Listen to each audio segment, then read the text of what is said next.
Hello,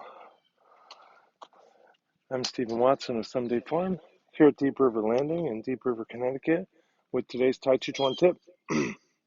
and I've been here a few times this past few weeks noticing this boat.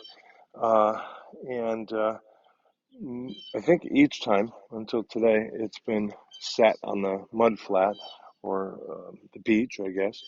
Um, so the river's been low, I presume, just when I happen to be here. So it's just been sat there. Not quite sure. It's not in the best of shape, but not quite sure if it's seaworthy or not. I assume it likely is.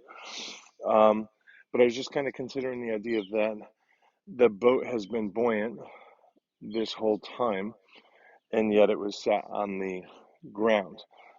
I don't notice its buoyancy until today when the rivers come up higher and now the boat's afloat and kind of drifting around with the light breeze here, or perhaps the current to some extent.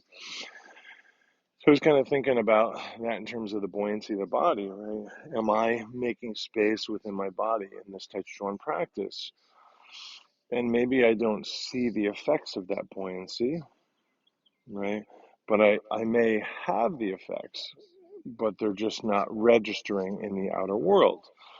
In other words, I am becoming less dense, if you will, more space filled, but we don't see the function of that until the river comes up, right? Until the flood comes in. So I would invite you to practice. I like to do this in the Neigong or Qigong practice, but Tai Chi Chuan as well. Uh, Feel, imagine, create more space within the being.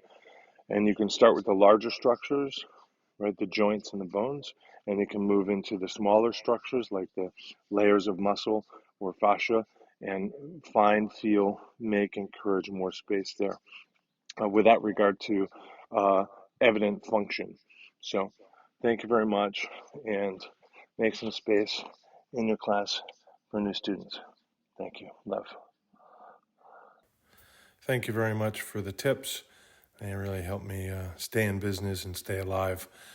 This last one will show you ways to get in touch with me on my link tree. So appreciate all the support and shares. Thank you.